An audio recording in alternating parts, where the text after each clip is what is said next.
Mob lynching भी चले, bulldozer भी चले और स्नेह यात्रा भी चले, टीवी चैनल खोलते हैं तो इस तरह के जहरीले बयान आते रहते हैं। लगता है जैसे हम लोगों के पीठ पर कोई कोड़ा मार रहा है। साथ सबका विकास, उसमें सबका 2 साल बाद सबका विश्वास भी जोड़ा। कितना सबका साथ लिया, सबका कितना विकास किया, कितना विश्वास हासिल किया। आप कौन होते हैं स्नेह देने वाले? आपने कैसे समझ लिया कि हिंदुस्तान की आवाम से, हिंदुस्तान के शहरी से, नागरिक से कोई सरकार, कोई हुकूमत, कोई प्रधानमंत्री बड़ा हो सकता है? घटना पैदा हुई है। हमारे लोग मॉब लिंचिंग में मारे जाते रहे हैं। हमारे लोगों को घर वापसी के नाम पर, गोरक्षा के नाम पर, हमारे बर्तन बनाने वाले लोग हैं मुरादाबाद के, अलीगढ़ में ताला बनाने वाले, कारपेट बनाने वाले, सब लोगों का धंधा आपने नोटबंदी करके, जीएसटी लागू करके सबकी कमर तोड़ दी।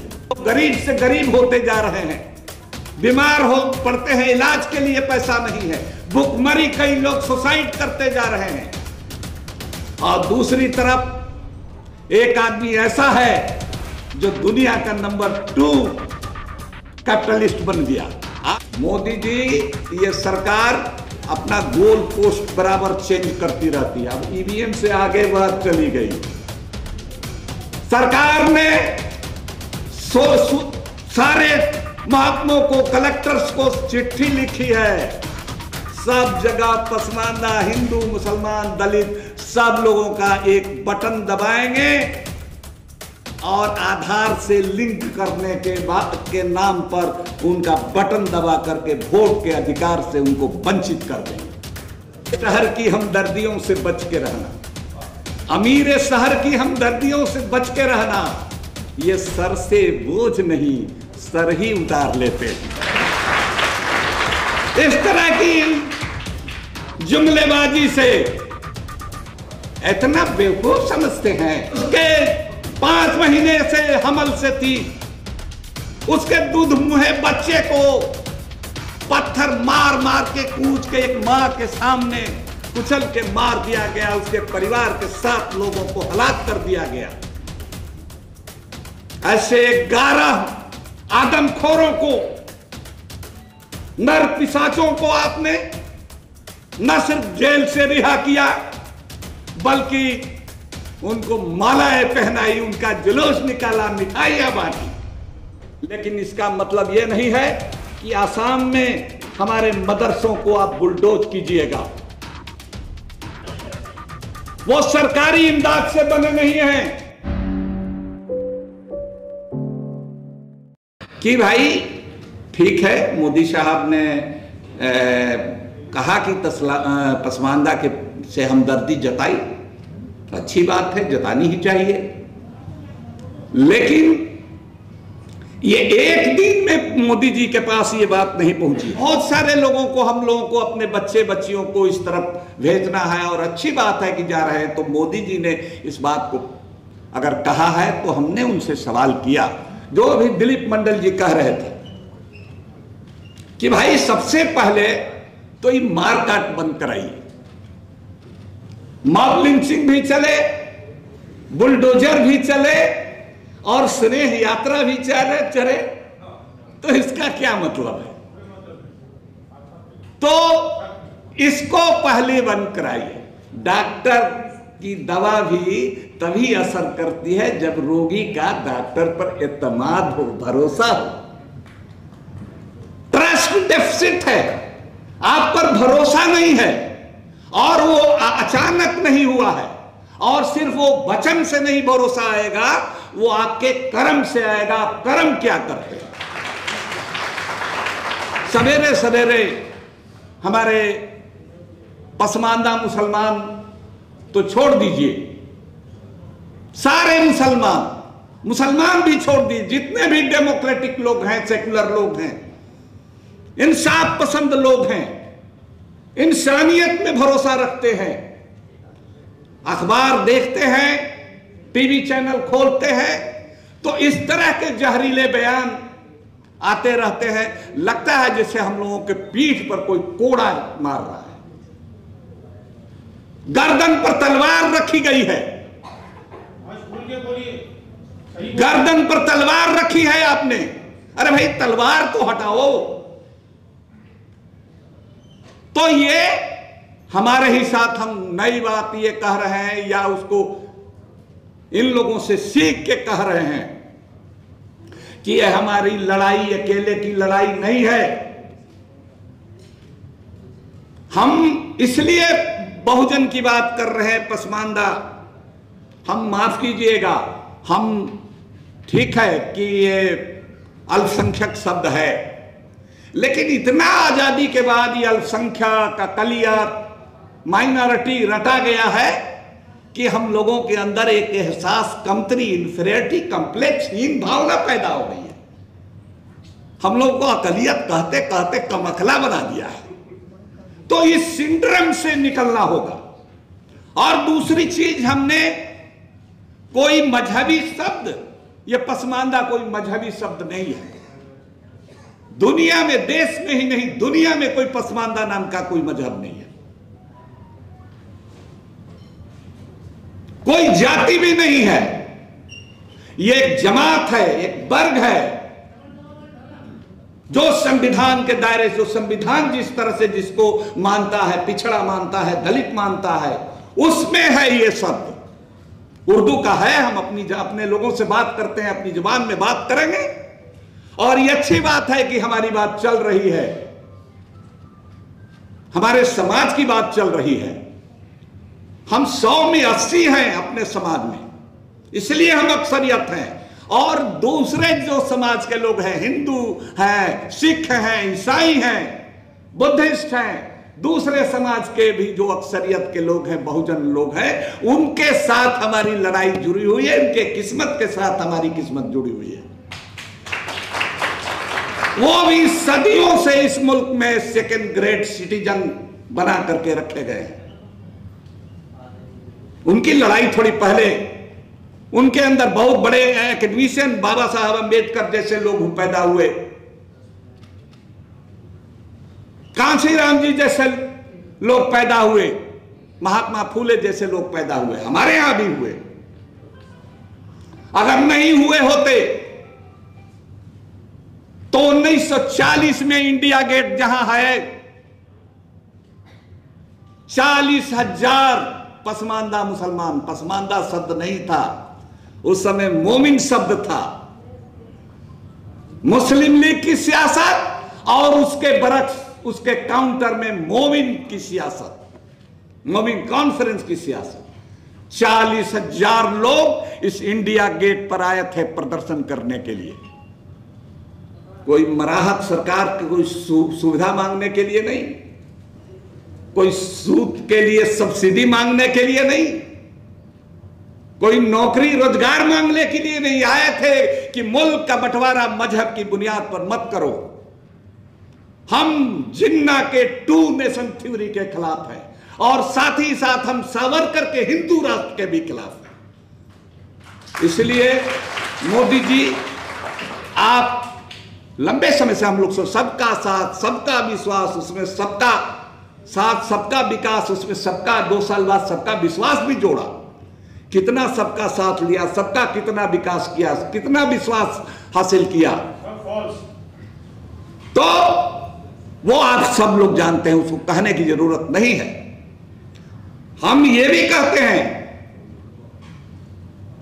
कि हम लोग थियोक्रेटिक स्टेट के, धर्म आधारित राज्य के खिलाफ हैं। आज से नहीं, पहले से हैं।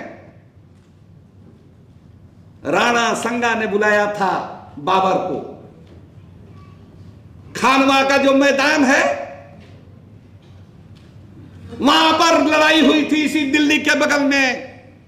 1940 में मोमिनों का जो जुलूस आया था जिन्ना के खिलाफ, उससे पहले कितना साल है रे, 1526 में राणा संगा ने बुलाया था। अलाउद्दीन खिलजी था ना, नहीं, जो दिल्ली की हुकूमत पर इब्राहिम लोदी, सॉरी इब्राहिम लोदी,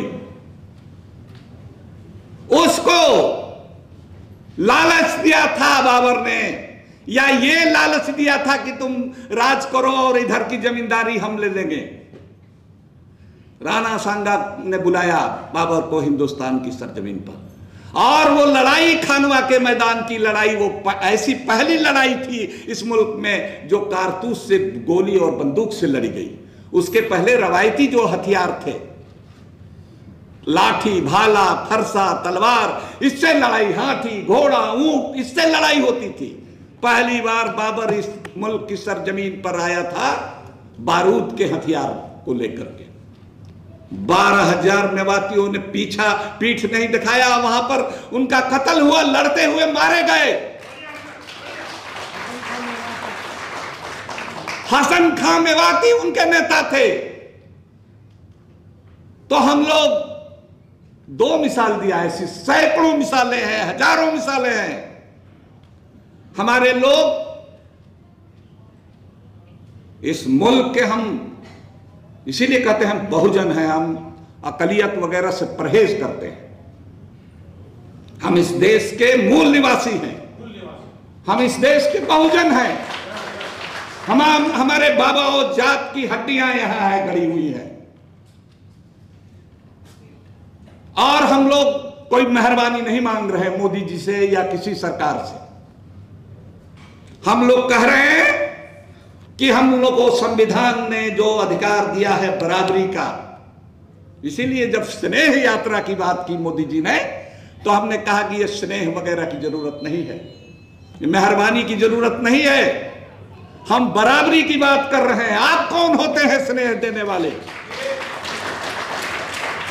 आपने कैसे समझ लिया कि हिंदुस्तान की आवाम से, हिंदुस्तान के शहरी से, नागरिक से कोई सरकार, कोई हुकूमत, कोई प्रधानमंत्री बड़ा हो सकता है? इस मुल्क, हम लोग नागरिक इस यहाँ की सरकार को बनाते हैं, चाहे चीफ मिनिस्टर हो, चाहे प्रधानमंत्री हो, या किसी सूबे की सरकार हो। जनता बड़ी है, आवाम बड़ी है, हम जनता है। हमारे साथ बराबरी का सलूक होना चाहिए। आप कीजिए, अच्छी बात है, आपको नेकनामी मिलेगी अगर इस काम को करिएगा। सच्चर कमेटी, रंगनाथ मिश्रा कमीशन बना, उसकी जो रिकमेंडेशन है उसको लागू कीजिए, आपको गुडविल मिलेगा। ये उनसे हमने तवक्को है, हमारी उनसे मुतालबा है। लेकिन अपोजिशन पार्टियों को भी हमने, पढ़िएगा, ले जाना है हमको, हम लोगों को, इन लोगों को पूरे मुल्क के अंदर में। अपोजिशन पार्टियों से भी हमने कहा है कि हम लोगों को टेकन फॉर ग्रांटेड मत लीजिए। हम लोग किसी के खूंटे में नहीं बंधे हैं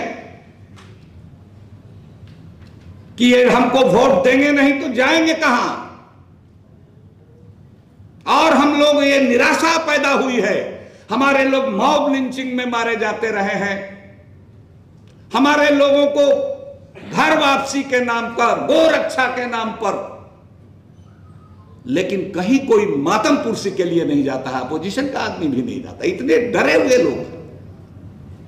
तो हमने दूसरा शॉर्टकट रास्ता नहीं चुना, हमने लंबा रास्ता चुना कि हम समाज के अंदर हमारे जैसे जो लोग हैं, हिंदू पसमानदा हैं, हिंदू दलित भाई हैं, आदिवासी भाई हैं, उनसे हमारा दर्द का रिश्ता है, बल्कि आगे कहें कि उनसे हमारा खून का रिश्ता है।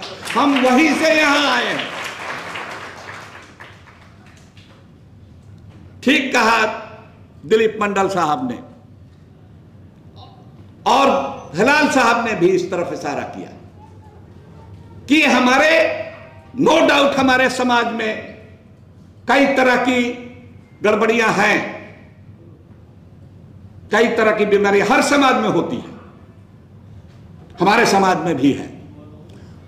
हमारा वो इंटरनल मामला है, किसी मोदी जी को और किसी सोनिया गांधी जी को या किसी पार्टी को हम, उसमें हमारा जो समाजी मामला है, हमारा इंटरनल मामला है, उसमें उनके दखल की जरूरत नहीं है।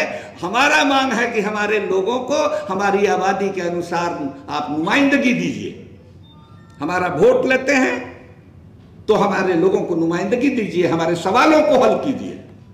अलग से कुछ नहीं मांग रहे हैं, हम सिर्फ ये कह रहे हैं कि हमारे साथ मुसलमान होने के नाते, हमारे साथ ईसाई होने के नाते जो भेदभाव हो रहा है उसको खत्म कीजिए। तो ये सारी चीजों को लेकर के हमने बहुत साफ साफ लहजे में इन पार्टियों को लिखा है। किसी का जवाब नहीं आया है, जवाब आएगा भी नहीं। हम जानना मोदी जी का आया है ना और किसी पार्टी का, लेकिन अंदर में खलबली है। फोन आता है, कुछ पूछते हैं। इन जैसे लोगों ने कह दिया तो किताब तो पहले से एकेडमिक्स में पढ़ी जा रही थी, लेकिन राजनीतिक नेता लोग भी मसावात की जंग को अब पढ़ रहे हैं। दोनों तरफ से पढ़ रहे हैं। कुछ लोग उसका हर चीज का कई तरह का इस्तेमाल होता है। नियत पर डिपेंड की बात करती है कि आपकी नियत क्या है।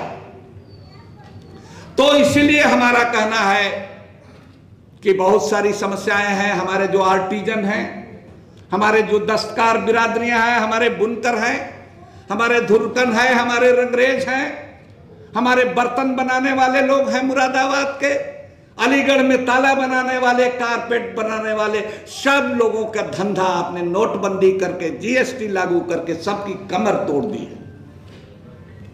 इस मुल्क में एक आदमी जो है, हम लोग गरीब से गरीब होते जा रहे हैं। बीमार हो पड़ते हैं, इलाज के लिए पैसा नहीं है। भुखमरी कई लोग सुसाइड करते जा रहे हैं। हिंदू मुसलमान सभी जातियों में कमजोर तबकों के लोग। और दूसरी तरफ एक आदमी ऐसा है जो दुनिया का नंबर 2 कैपिटलिस्ट बन गया, आपकी मेहरबानी से, आपकी कृपा से। तो ये जो खाई पैदा हो रही है ये बहुत भयानक है। और जो चुनाव आता है, चुनाव पर ही बहुत हम लोगों को सावधान रहने की जरूरत है। अभी तक तो बात थी सिर्फ आपको ईवीएम की गड़बड़ी की। मोदी जी, ये सरकार अपना गोल पोस्ट बराबर चेंज करती रहती है। अब ईवीएम से आगे बात चली गई। सरकार ने सारे महकमों को, कलेक्टर्स को चिट्ठी लिखी है। सब जगह पसमानदा हिंदू, मुसलमान, दलित सब लोगों का एक बटन दबाएंगे और आधार से लिंक करने के नाम पर उनका बटन दबा करके वोट के अधिकार से उनको वंचित कर देंगे। तो इस बात को भी हम लोगों को पहले से समझना है। और आखिरी बात मैं कहना चाहता हूं कि 2024 आ रहा है। 2024 का चुनाव सिर्फ कोई एक चुनाव नहीं है, बल्कि हमारी आजादी की लड़ाई है, दूसरी लड़ाई है। और इस तरह से हमारे लोगों को तैयार होना है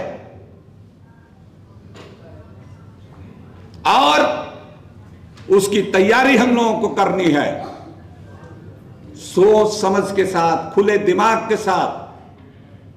और किसी के बहकावे में हम आपस में नहीं झगड़ेंगे, हम आपस की एकता बनाएंगे। अपने अंदर के सवालों के लिए हम लोग लड़ते रहे हैं लंबे समय से, उसको भी जारी रखेंगे, लड़ते रहेंगे। इस्लाम मुआसरा एक शब्द है इस्लाम के अंदर। हमारे कई इस्लामिक मामलों के जानकार इधर भी उधर भी बैठे हुए हैं। समाज सुधार, वो समाज सुधार की बात भी हमारे समाज में चल रही है, चलती रहेगी। हसब नसब के बुनियाद पर न कोई बड़ा है न कोई छोटा है। हमारे मजहब में हमारे नबी का ये पैगाम है, हमारा आखिरी खुतबा है, न गोरे को काले पर न काले को गोरे पर कोई फौकियत, कोई बर्तरी, कोई सुपरमेसी हासिल नहीं है। अगर है तो तकवा की बुनियाद पर। कौन ईमान वाला है, कौन गरीब परवर है, कौन इंसाफ पसंद है, कौन खुदा से डरने वाला है, वो बड़ा है। किसी जात की बुनियाद पर, किसी जबान की बुनियाद पर, किसी कबीले के बुनियाद पर कोई बड़ा और कोई आला नहीं है और सामने वाला अदना नहीं है। इसकी लड़ाई भी हम लोग लड़ते रहेंगे और लड़ेंगे और मजबूती से लड़ेंगे। लेकिन उसके साथ सारी जो दुनियावी सारे मसले मसाइल है उनका हल सियासत से होता है। तो सियासत पर भी पैनी नजर रखेंगे, दिलचस्पी लेंगे। आखिर में दो बात, एक तो रूलिंग पार्टी के लिए, हुक्मरान पार्टी के लिए कि टिप टोकनिज्म के आधार पर किसी को कहीं से चुन करके, एक बड़ा बढ़िया शब्द इन्होंने इस्तेमाल किया, मुकेश जी ने अपने एक डिस्कशन में सुन रहे थे कि एक तो लाभार्थी की श्रेणी है, अब कुछ एक नई श्रेणी लोभार्थियों की बनाई जा रही है। लालची लोगों की श्रेणी भी पैदा की जा रही है।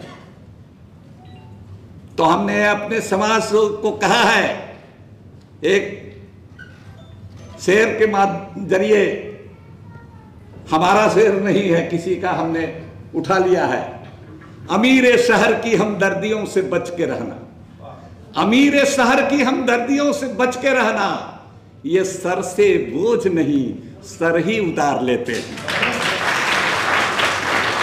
इस तरह की जुमलेबाजी से इतना बेवकूफ समझते हैं कि एक स्नेह यात्रा निकालने से आपके झांसे में हम लोग आ जाएंगे। पसमानदा मुसलमान गरीब जरूर है, अधनंगा जरूर है, भिखमंगा जरूर है, लेकिन ईमान का कमजोर नहीं है।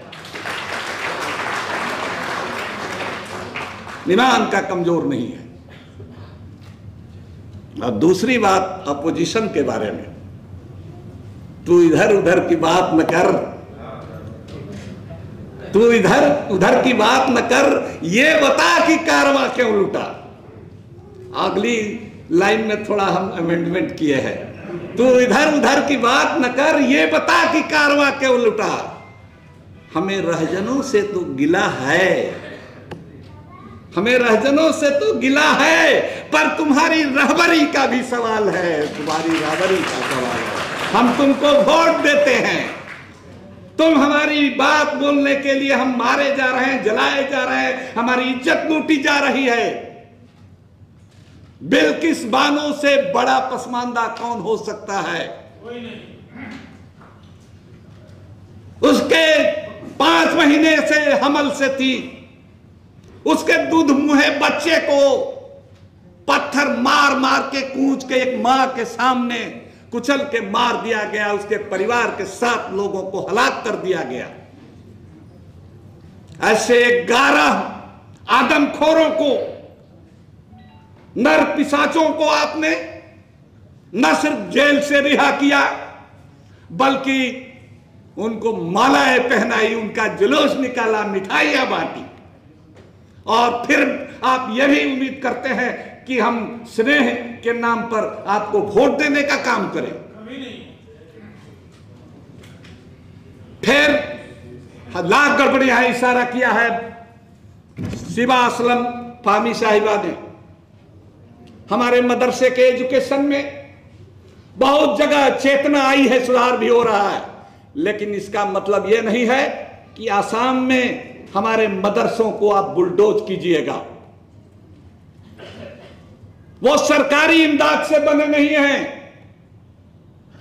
वो गरीब का बच्चा जैसे मिड डे मील के लिए जाता है लालच में कि खाना माँ बाप बेचता है कि खाना मिल जाएगा, उस तरह से वहां मिलता है, कुछ खाना मिलता है, लोग चंदा देते हैं। ठीक है, उसमें बहुत सुधार की, दीनी तालीम के साथ दुनियावी तालीम को भी जोड़ने की जरूरत है। लेकिन आप हमारे मदरसों को ये बदनाम करके कि यहां टेररिस्ट रहते हैं, आप बुलडोज कीजिएगा। कौन जाता है मदरसों में पढ़ने के लिए? सच्चर कमेटी की रिपोर्ट है, ओनली 4% मुसलमान के बच्चे मदरसों में जाते हैं। ये कौन है 4%? निहायत करीब है। जिनकी हालत हिंदू दलितों से भी खराब है, वो बच्चे जाते हैं मदरसों में। कुछ लोग जो होते हैं दीनी तालीम के लिए हिफ्ज कराना हुआ या उर्दू अरबी पढ़ाने के लिए अपने घर पर मास्टर रख करके पढ़ा देते हैं, या वहां भेजते हैं तो थोड़े दिन के बाद अपना निकाल लेते हैं। आज हर गरीब आदमी चाहता है कि हमारा बेटा टाई पहने, जूता मोजा पहने। सरकारी स्कूल में तो कुछ होता नहीं है, प्राइवेट स्कूल में हम जाए, हैसियत हो ना हो, वहां पढ़ाई कैसी भी हो, लेकिन वो देखते उसको लगता है कि हमारा बेटा टाई पहनेगा, हमारा बेटा स्कूल जाएगा सच समझ के, सबके अंदर ख्वाहिश है, लेकिन गरीबी आ जाती है आड़े, तो उसको भी आप खत्म करना चाहते हैं। आप उसको भी खत्म करना चाहते हैं कि आज मदरसे से लड़के, अभी बता रहे थे रमजान चौधरी, कितने लड़के निकले हैं? 1200 MI किसमें? नीट की परीक्षा में मदरसों से पढ़े हुए 1200 लड़के निकले हैं इस बार है। तो हो रहा है, ये अंदर से होगा। मुस्लिम समाज में, औरतों में भी जो उनकी तहरीक है वो अंदर से निकलेगी, आगे बढ़ेगी, अंजाम तक पहुंचेगी, लेकिन आपके इंटरफेरेंस से नहीं, इसलिए कि आपकी नियत ठीक नहीं है। तो ये सारी चीजें हैं। खबरों में बने रहने के लिए फोरम 4 को सब्सक्राइब करें और नोटिफिकेशन पाने के लिए बेल आइकन दबाएं।